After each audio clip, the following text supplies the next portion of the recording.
for staff particularly, and as we know, particular resources within the NHS are stretched slightly, and so therefore, if you're able to give the treatments much quicker, that means you can actually treat more patients through the treatment chairs. So in a unit like this, we are able to then accommodate more patients in a given day.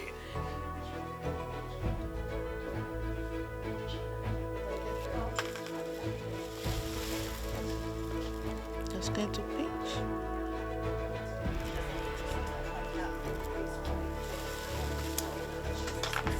Yeah, when I was first told that I'd be having immunotherapy, it was initially going to be the once every 4 weeks with the intravenous drip, and that was kind of a bit daunting. The thought of coming and sitting in a ward for half an hour or 3/4 of an hour, however long it takes, and now with this new process, it takes a lot of that stress away. I think it's just like having your COVID jab. It's just no different. I didn't know I was going to be the first. But it was great, and the nurse was so good, so kind. Yeah, and you just had it in your tummy.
I've got to have a routine scan.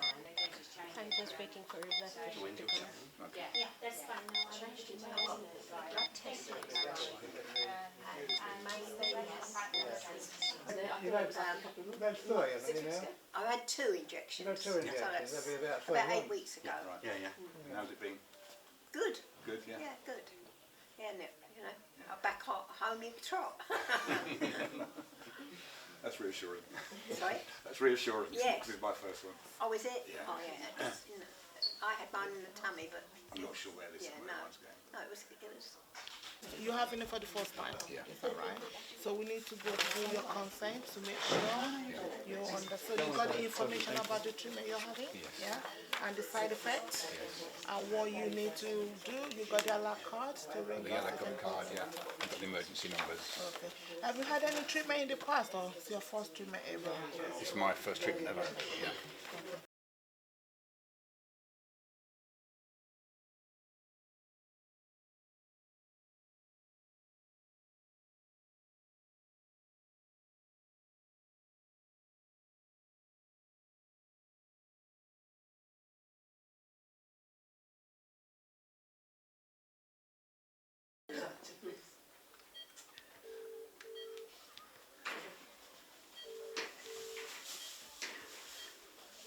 My oncologist used to have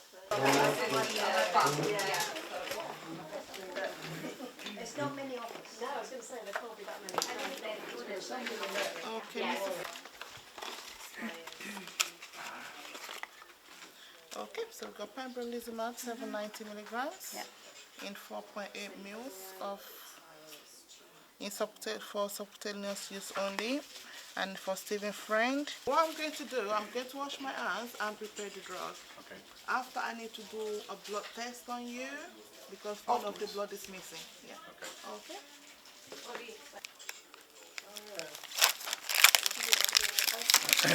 I'll need to not see this as well. Yeah. That lady that we saw first.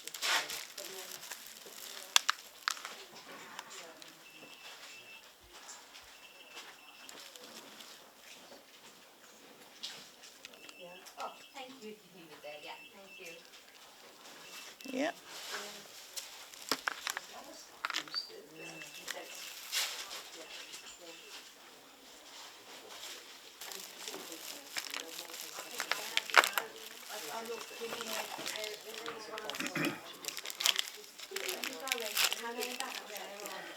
Okay. Just going to pinch.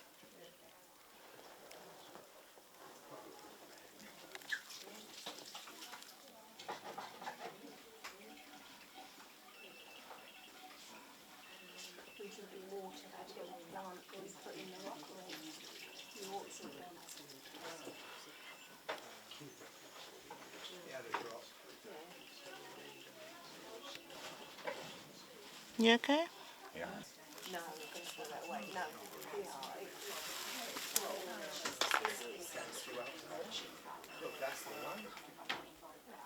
Just going to put small plaster on it. It's been stressful, I can't say. You know, it's always difficult. So I've been kind of deliberating over this, and the drive up was a bit tense as well. So, but everything was gone perfectly well. The nurses were brilliant, and it was painless and seamless. The main apprehensions, I mean, the cancer that I've got was a melanoma, and they're classed as like a C1, a C2, or a C3, and mine was in the middle. So they're not going to say you don't need it, or they're not going to say you must have it. So it's kind of my decision. So that was weighing up the kind of the pros and cons of the benefits that it can give against potential side effects, I guess. Yeah, when I was first told that I'd be having immunotherapy, it was initially going to be the once every 4 weeks with the intravenous drip, and that was kind of a bit daunting. The thought of coming and sitting in a ward for half an hour or 3/4 of an hour, however long it takes, and now with this new process, it takes a lot of that stress away. I think it's just like having your COVID jab. It's just no different. I mean, it started before Christmas with a small mark on my nose, which I went to see my GP about, and he thought it would be a BCC, carcinoma.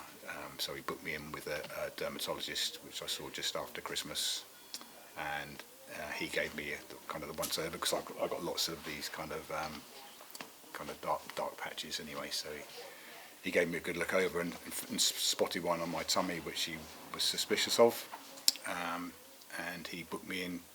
He had a space that day in surgery, so he got me booked in. So an hour later, they'd taken that away, went off analysis, and obviously came back to say that it was a melanoma. So then I went back into surgery 4 weeks later to have some lymph nodes taken and a bigger piece of tissue taken from there. The tissue was all clear, but one of the lymph nodes showed microscopic traces of cancer in it. So then I went for some scans, MRI and a CT scan, which showed as being clear, but it wasn't showing up anywhere else, which was kind of reassuring.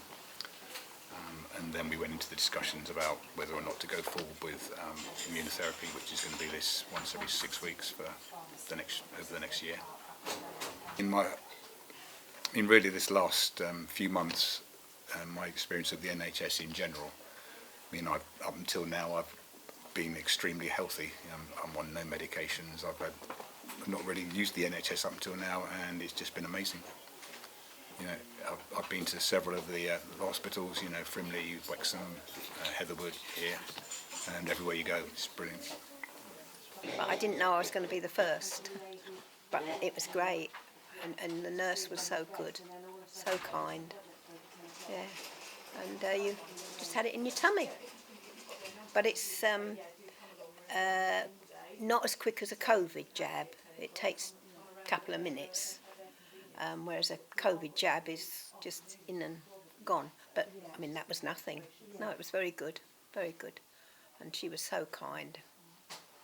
Bowel cancer.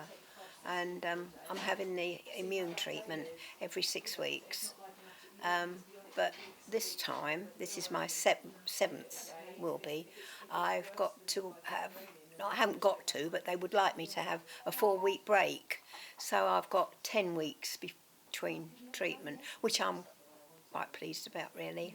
Gardening, yeah, well now the spring is here, gardening, but going and having a coffee and then going home and doing whatever jobs are necessary. Yeah, but the time is good. Yeah, and it's frustrating, when it's time, but it's one of the things. No, none at all, because I was sure that it had been tested and tested and tested before it had come into use. We're so strict in this country, and and when they're checking before they insert it, they double check that what's going in you, and with the batch number and all that. They're so careful that no, I didn't have no qualms at all. So generally, with immunotherapy treatment, they have to have a IV drip, essentially. That's probably about 100 mils. So, about a third of a Coke can almost, essentially, that's got to go through the veins, and it will take about half an hour, 45 minutes for that to be administered to them. The patient also then has to have, a cannula inserted into their veins to receive that particular treatment. With this new way of giving it, it's a 4 ml, so, less than a teaspoon almost, that's being administered, and it's given over 2 minutes. So for a patient, it means, they get all of that time back. Everything else around the patient's care remains the same, but the way we give this treatment is much, much shorter, and so they get, up to a half an hour, 45 minutes of their time back. For staff particularly, and as we know, particular resources within the NHS are stretched slightly, and so therefore, if you're able to give the treatments much quicker, that means you can actually treat more patients through the treatment chairs. So in a unit like this, we are able to then accommodate more patients in a given day. For patients, what that means is that actually they've got quicker access to treatments. They're able to start their treatments quicker as well. And we all know, particularly in cancer, the sooner you start the treatment, the better benefit there is. I think for us, there's two elements around this. One is, we are able to offer treatment to patients quicker, improve their outcomes, which for us as healthcare professionals is what we are here to do. That's what we're here to achieve, to actually, give better outcomes to our patients. The other aspect of it is that, we've got better ability to manage the capacity that we've got within the chairs. I think we talk about particularly in the NHS 10-year plan, but also in the cancer plan about enabling and empowering patients to have care closer to their home or within their home. With this new way of giving treatment, that really does open that up and actually allows us to develop ways in which we can allow patients to basically self-administer their treatment at home or even receive it very much closer to home. We know of patients having to travel long distances, up to an hour, to reach their centre for treatment. If we're able to unlock the power of this new way of giving this treatment and offer them the ability to receive that treatment much closer to home or even within their own home, then that travel burden goes away. Just personally, within our own cancer centre, if you were to look at the numbers here, we're probably looking at between 150, 200 patients who are going to benefit from this new way of giving the treatment. If you then obviously expand that out to the wider NHS, then you're looking at tens of thousands of patients who are going to benefit from this new way of giving the treatment. And even if a patient is receiving this particular drug in combination with other treatments, it still is a time saving to them. It still means less time within the chair for them. At the moment, it's licensed across, at least 16 different types of cancers, and it's almost a head-to-toe type of treatment. It's immunotherapy, particularly pembrolizumab, is used in head and neck cancers. It's also used in urological cancers. So when I say head and toe, I do truly mean head and toe in that scenario. And there are more and more indications where this particular drug is being studied in. So we expect that the number of cancers it's used in to continue expanding. The normal side effects that a patient experiences when they receive immunotherapy don't go away. It's still the same drug, obviously, so it will still cause the same side effects that a patient would get when they're receiving it through an IV drip. However, we often find when patients receive this drug on an IV treatment, they sometimes experience a hypersensitivity reaction when they've received it. When we administer it through this different route, through the fatty tissue, through the subcutaneous tissue, what we're seeing with this treatment and other treatments is that those hypersensitivity reactions are no longer happening. Patients are very receiving the treatment and actually very, very well during the treatment and immediately after the treatment.